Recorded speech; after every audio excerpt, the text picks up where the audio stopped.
کتاب الصلاح. اس سے پہلے ہم لوگ جو کتاب پڑھے اس کا نام، اس کا عنوان کیا تھا؟ کتاب الطہارہ. اور یہ ہے کتاب الصلاح. کتاب الصلاح، کتاب کہتے ہیں ابواب اور فصول کے مجموعے کو. ابواب اور فصول کے مجموعے کو کتاب. ابواب، فصول، فصل کی جمع ہے فصول. فصل، فصول، ابواب، فصول اور مسائل کے مجموعے کو کتاب کہتے ہیں. کتاب ایک موضوع سے متعلق کئی ابواب، ایک موضوع سے متعلق کئی ابواب اور کئی فصول اور کئی مسائل کا مجموعہ یہ کتاب ہے. اور باب کہتے ہیں کتاب کے تحت آنے والے مخصوص مسائل میں سے کسی ایک مسئلے کے مجموعے کو باب. مثال کے طور پر کتاب الصلاح بولتے ہیں تو صلاۃ الجماعہ، صلاۃ الوتر، صلاۃ الجمعہ، صلاۃ العیدین، نماز سے متعلق جتنے بھی قسم کی جو ہے مسائل ہیں، ابواب ہیں، یہ سب جو ہے اس میں شامل رہیں گے. اور باب کہتے ہیں ایک موضوع سے متعلق ہی مسائل رہیں گے اس میں، جیسے باب صلاۃ العیدین، تو عیدین سے متعلق کے جو مسائل ہیں وہی اس میں شامل ہوں گے. باب صلاۃ الجماعہ، جماعت سے متعلق جو مسائل ہیں وہی ہوں گے. باب صلاۃ الوتر، تو ایک ہی موضوع سے متعلق جو مسائل ہوتے ہیں وہ باب کہلاتا ہے. اور فصل کہتے ہیں ایک ہی باب میں کسی مسئلے کو الگ کرنا، ایک ہی باب میں. جیسے صلاۃ الوتر میں، مثال کے طور پر باب صلاۃ الوتر میں اگر یہ کہیں کہ الدعاء فی صلاۃ الوتر تو فصل کے تحت آ جائے گا. تو ایک ہی باب میں مختلف مسائل کو الگ الگ کر کے بیان کرنا، اس کو فصل کہتے ہیں. تو کتاب عام ہے جس میں کئی ابواب اور فصول اور مسائل سبھی آ جاتے ہیں. جیسے کتاب الطہارہ میں ہمیں کتنی چیزیں پڑھی؟ باب الوضو بھی پڑھا، اور دخول الخلاء والاستطابہ پڑھا، باب السواک پڑھا، جی ہاں، یہ ساری مسائل. تو کتاب الطہارہ تھا یہ. تو یہی کتاب کا معاملہ ہے. کتاب، باب، فصل، یہ تین چیزیں ہیں. کتاب کہتے ہیں مختلف ابواب، فصول اور مسائل کے مجموعے کو. باب کہتے ہیں ایک ہی موضوع سے متعلق مسائل کے مجموعے کو. اور فصل کہتے ہیں مختلف مسائل کو الگ الگ کر کے بیان کرنے کو. تو یہ کتاب الصلاح ہے. صلاح کے معنی دعا کے ہیں، الصلاۃ کے معنی دعا کے ہیں. جیسا کہ کتاب میں آئے گا، اس کی تفسیر کی انشاءاللہ ضرورت نہیں رہے گی. ہم لوگ اس کا ترجمہ پڑھیں گے تو خود بخود یہ باتیں آپ کے سامنے واضح ہو جائیں گی. ہمارے عملی جو مسائل ہیں، فقہ میں اہل علم نے عقیدے کے مسائل کو بیان کرنے کی بجائے عملی مسائل کو بیان کیا ہے. فقہ مسائل کے مجموعے کا نام ہے. عملی، شریعت کے عملی مسائل کے مجموعے کا نام ہے. مسائل دو طرح کے ہیں، ایک نظری جس کو ہم عقیدہ کہتے ہیں، اور دوسری عملی جس کو ہم عبادات کہتے ہیں. تو فقہ میں علماء عام طور پر بحث کرتے ہیں عبادات سے، یعنی ان مسائل سے، عبادات، معاملات وغیرہ سے، ان مسائل سے جن کا تعلق ہمارے عملی زندگی سے ہے. اعتقاد سے فقہ میں بحث نہیں کرتے، عقیدے سے فقہ میں بحث نہیں کرتے. اس لیے ہم دیکھ رہے ہیں دوسرے نظری، اعتقادی یا نظری. تو فقہ میں جو بحث ہوتی ہے وہ عملی مسائل سے ہوتی ہے. اسی لیے انہوں نے آغاز کیا کتاب الطہارہ سے، کیونکہ طہارت بنیاد ہے نماز کے لیے. گویا اصل میں آغاز نماز سے ہے، لیکن چونکہ نماز طہارت کے بغیر نہیں ہوتی، اس لیے پہلے طہارت کا باب رکھتے ہیں. تو بنیادی طور پر یہاں تک پہنچنا ہے، نماز تک. تو مقدمہ آغاز میں کچھ ضروری باتیں، وضاحتیں رکھنے کو مقدمہ کہتے ہیں، جو تقدیم سے ہے، جس کے معنی پیش کرنے کے ہیں. اس باب میں کیا چیز پیش ہوگی، اس موضوع سے متعلق کچھ ضروری باتیں اس میں بیان کی گئی ہیں. الصلاۃ فی اللغۃ الدعاء. الصلاۃ فی اللغۃ الدعاء. صلاۃ کے معنی لغت میں دعا کے ہیں. الصلاۃ، صلاۃ فی اللغۃ، لغت میں الدعاء، دعا، یعنی صلاۃ کے معنی لغت میں دعا ہے. قال القاضی عیاض. قاضی عیاض رحمۃ اللہ علیہ کہتے ہیں، قاضی عیاض یہ علامہ حافظ قاضی ابو الفضل عیاض ابن موسیٰ ہیں. قاضی ابو الفضل عیاض ابن موسیٰ ہیں. 476 میں ان کی ولادت ہوئی اور 544 میں ان کا انتقال ہوا. مالکی ہیں اور بہت بڑے عالم ہیں، کئی کتابوں کے مؤلف ہیں. مغرب میں پیدا ہوئے، اس کے بعد علم کے حصول کے لیے مختلف جگہوں پر انہوں نے ہجرت کی، یہاں تک کہ پھر مغرب بھی میں واپس ہوئے اور وہیں ان کا انتقال ہوا. مغرب کے بہت بڑے علماء میں سے ہیں. قال القاضی عیاض، قاضی عیاض رحمۃ اللہ علیہ کہتے ہیں ہوا قول اکثری اہل العربیتی والفقہاء، یہ اکثر اہل عرب اور فقہا کا قول ہے۔ کیا قول؟ صلاح کے معنی دعا کے ہیں، یہ اکثر عربی دان اور فقہا یہی کہتے ہیں کہ یہ دعا کے معنی میں آتا ہے لفظ صلاح، صلاۃ کے لفظ معنی دعا کے ہیں۔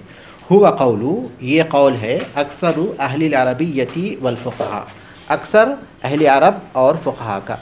وتسمیۃ الدعاء صلاۃً معروف فی کلام العرب، اور دعا کو نماز کہنا اور دعا کو نماز کا نام دینا، وتسمیۃ الدعاء، اور دعا کو نام دینا، صلاۃً نماز کا، صلاح کا، نماز مت لکھیے صلاح لکھیے، صلاح ہی لکھیے کیونکہ ابھی ہم لوگ نماز کے معنی میں نہیں پہنچے، صلاۃ ہی لکھیے، اور دعا کو صلاح کا نام دینا معروف ہے عرب، کلام عرب میں، عرب کے کلام میں دعا کو صلاۃ کہنا معروف ہے، عرب میں دعا کو صلاۃ کہنا معروف ہے۔ لیکن شریعت میں کیا ہے؟ ایک عبادت کا نام ہے جو آگے آئے گا۔ والعلاقۃ بین الدعاء والصلاۃ الجزیہ، دعا اور نماز میں، یہاں اس کا ترجمہ نماز کا ہوگا، دعا اور نماز میں جز کا تعلق ہے، جز مانے پارٹ کا تعلق ہے، حصے کا تعلق ہے، اس لیے کہ فإن الدعاء جزء من الصلاۃ، اس لیے کہ دعا حصہ ہے نماز کا، لأنہا قد اشتملت علیہ، اس لیے کہ وہ اس کو شامل ہے، اس لیے کہ نماز دعا کو شامل ہے۔ والعلاقۃ بین الدعاء والصلاۃ الجزیہ، نماز اور دعا میں جو تعلق ہے وہ جزئی نوعیت کا ہے۔ فإن الدعاء جزء، اس لیے کہ دعا جز ہے من الصلاۃ، نماز کا، لأنہا قد اشتملت علیہ، اس لیے کہ نماز اس کو شامل ہے، یعنی نماز دعا کو شامل ہے۔ اس کا مفہوم یہ ہوا کہ لغت میں صلاح کے لفظی، صلاح کے معنی دعا کے ہیں، دعا کے ہیں، لیکن شریعت میں صلاح خاص عبادت کو کہتے ہیں، تو شریعت میں خاص عبادت کا نام صلاح کیوں رکھا گیا؟ اس لیے کہ دعا اس کا ایک پارٹ ہے، دعا نماز کا ایک پارٹ ہے، تو دعا چونکہ نماز کا ایک امپارٹنٹ پارٹ ہے، ایک امپارٹنٹ حصہ ہے، ایک امپارٹنٹ جز ہے، تو اس جز کو کل کا نام دیا گیا، ایک جز کو کل کا نام دیا گیا اس کی اہمیت کے پیش نظر۔ تو بہرحال لغت میں جو ہے اس کے معنی کیا آتے ہیں؟ دعا آتے ہیں، یہی بات یہاں بیان کی گئی بنیادی طور پر۔ وفی الشرع، اور شریعت میں اقوال و افعال، مخصوص اقوال اور مخصوص افعال کا نام ہے۔ مفتتحۃ، جس کا آغاز ہوتا ہے بالتکبیری، تکبیر سے، وہ مختتمۃ، اور اختتام ہوتا ہے بالتسلیم، سلام سے، مع نیتی، نیت کے ساتھ۔ اقوال و افعال، مخصوص اقوال و افعال کا نام ہے شریعت میں، دعا مخصوص اقوال و افعال کا نام ہے۔ مفتتحۃ، جو شروع ہوتے ہیں بالتکبیر، تکبیر سے، وہ مختتمۃ، اور ختم ہوتے ہیں بالتسلیم، سلام پر، مع نیتی، نیت کے ساتھ۔ آپ دوسرے الفاظ میں ایسے بھی کہہ سکتے ہیں التعبد للہ تعالی باقوال و افعال معلومہ، اللہ کی عبادت کرنا مخصوص افعال اور اعمال کے ذریعے۔ مفتتحۃ بالتکبیر و مختتمۃ بالتسلیم، سلام سے شروع کرتے، تکبیر سے شروع کرتے ہوئے اور سلام پر ختم کرتے ہوئے، بہرحال ایک خاص عبادت کا نام ہے۔ یہاں جو تعریف لکھی ہوئی ہے آپ اسی پر رہیے تاکہ یاد کرنے میں بھی آسانی رہے۔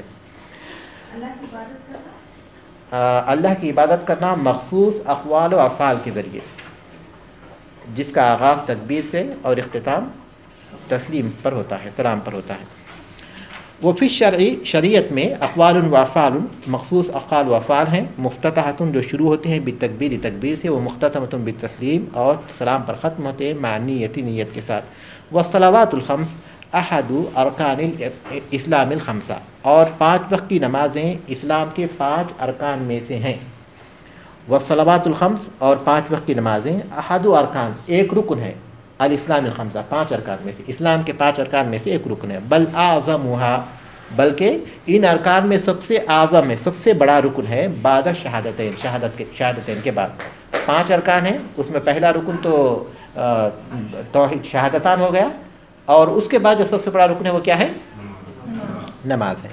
وہ ثبوتھا بالکتاب و سنتی والاجماع، اور وہ ثابت ہے اور اس کا اس بات ہے کتاب سے، سنت سے اور اجماع سے۔ کتاب تو واضح ہے قرآن، سنت بھی واضح ہے، رسول صلی اللہ علیہ وسلم کے اقوال، افعال یا پھر آپ کی تقریر.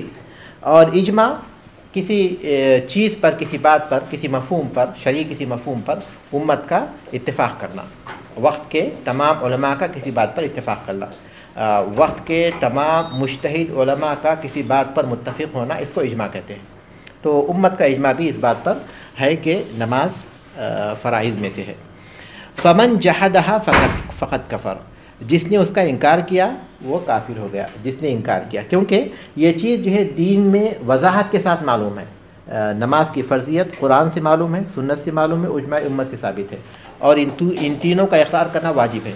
اگر کوئی کہتا ہے کہ نماز واجب نہیں ہے تو گیا اس نے کفر کیا، کیونکہ ایک واضح چیز کا اس نے انکار کر دیا جو قرآن حدیث سے ثابت ہے.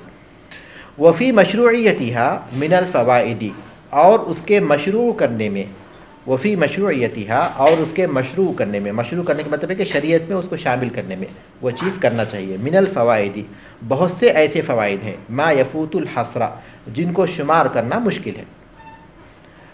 من الوجہۃ الدینیہ، دینی طور پر بھی، والدنیویہ، اور دنیاوی طور پر، دینی اور دنیاوی دونوں طور پر، والصحیۃ والاجتماعیہ، اور صحت اور اجتماعیت کے اعتبار سے بھی، صحت اور اجتماعیت کے اعتبار سے بھی، والسیاسیہ والنظامیہ، اور سیاسی اور انتظامی طور پر بھی، نظم و ضبط، ڈسپلن جس کو ہم کہتے ہیں. بہت سے فوائد ہیں جن کو شمار نہیں کیا جا سکتا، دینی اور دنیاوی، اور صحت اور اجتماعی، اور سیاسی اور انتظامی لحاظ سے. دینی فائدہ جیسا کہ واضح ہے، یہ گناہوں کی مغفرت کا ذریعہ ہے اور جنت میں داخل ہونے کا ذریعہ ہے. دنیاوی فائدہ ہم لوگ جانتے ہیں، دنیاوی فائدہ بھی اس میں بہت سے ہیں. جیسے دنیاوی فائدوں کی ہم تشریح ہم یہ سمجھ سکتے ہیں کہ صحت کے لحاظ سے مفید ہے، اور پھر ہماری اجتماعیت کو مضبوط کرنے والا اتفاق و اتحاد. مسلمان جمع ہوتے ہیں ایک ساتھ مسجد میں، پھر ایک وقت میں جو ہے اس کو ادا کرتے ہیں. اور سیاسی طور پر بھی مسلمانوں کے اجتماع سے بہت زیادہ فائدہ ہوتا ہے، اور ایک مخصوص وقت میں ہم اس کو پڑھتے ہیں تو نظم و ضبط، ڈسپلن وغیرہ کے اعتبار سے بھی اس کے بہت سے فوائد ہیں. وَلَوْ ذَهَبَ الْكَاتِبُ يَعُدُّهَا، جی ہاں، والصحیتی، رکیں گے تو صحیہ، والصحیتی والاجتماعیتی والسیاسیتی والنظامیہ. وَلَوْ ذَهَبَ الْكَاتِبُ يَعُدُّهَا، اگر کوئی لکھنے والا اسے شمار کرنا چاہے، شمار کرنا شروع کرے، عدن، ایک ایک کر کے، لَطَالَ عَلَيْهِ الْكَلَامُ، تو کلام بہت طویل ہو جائے گا. وَلَوْ ذَهَبَ الْكَاتِبُ يَعُدُّهَا، اور اگر کوئی لکھنے والا انہیں شمار کرنے لگے، جو فوائد ہیں انہیں شمار کرنے لگے، عدن، ایک ایک کر کے، لَطَالَ عَلَيْهِ الْكَلَامُ، تو کلام بہت طویل ہو جائے گا. واللہ سبحانہ وتعالی احکم الحاکمین، اللہ سبحانہ وتعالی جو احکم الحاکمین ہے. احکم الحاکمین یعنی تمام فیصلہ کرنے والوں میں سب سے بہتر فیصلہ کرنے والا اللہ تبارک تعالیٰ ہے. حین فرضہا، جب اس نے فرض کیا. اللہ تبارک تعالیٰ نے جو تمام حاکموں میں سب سے بہتر حکم کرنے والا ہے، حین فرضہا، جب اسے فرض کیا. مطلب ہے کہ اللہ تبارک تعالیٰ نے اس کے فرض کرنے کے لیے احکم الحاکمین کی جو خصوصیت ہے اس کا اظہار ہوتا ہے اس کی فرضیت میں. فبقیامها قیام الدنیا والآخرہ، اس کے قائم رکھنے میں یا اس کے قائم کرنے میں دنیا اور آخرت کا قیام ہے. نماز کے قائم کرنے میں دنیا اور آخرت کا قیام ہے. واللہ سبحانہ وتعالی احکم الحاکمین، اللہ تبارک تعالیٰ احکم الحاکمین ہے. حین فرضہا، جب اس نے اسے فرض کیا. فبقیامها، پس اس کے قیام میں، قیام الدنیا والآخرہ، دنیا اور آخرت کا قیام ہے. یہ باقی ہے تو دنیا اور آخرت بھی باقی ہے، دنیا اور آخرت میں بھی کامیابی ہے. ولہا فروض، اور نماز کے کچھ فرائض ہیں، وہ شروط اور شروط ہیں، وہ مکملات، اور اسے مکمل کرنے والی کچھ چیزیں ہیں. کما ان لہا، جیسا کہ اس کے ہیں مبطلات، نماز کو باطل کرنے والی چیزیں، وہ منقصات، اور نماز کے ثواب کو کم کرنے والی چیزیں. ولہا فروض، اور اس کے فرائض ہیں، وہ شروط اور شروط ہیں، وہ مکملات، اور اسے مکمل کرنے والی چیزیں ہیں. کما ان لہا، جیسا کہ اس کے مبطلات ہیں، نماز کو باطل کرنے والی چیزیں ہیں، وہ منقصات، اور اس کے ثواب کو کم کرنے والی چیزیں ہیں. ٹھیک ہے، 5 چیزیں انہوں نے بیان کی. نماز میں کتنے قسم کے احکام ہیں؟ نماز میں کچھ فرائض ہیں، کچھ شروط ہیں. مکملات سے مراد ہے مستحب امور،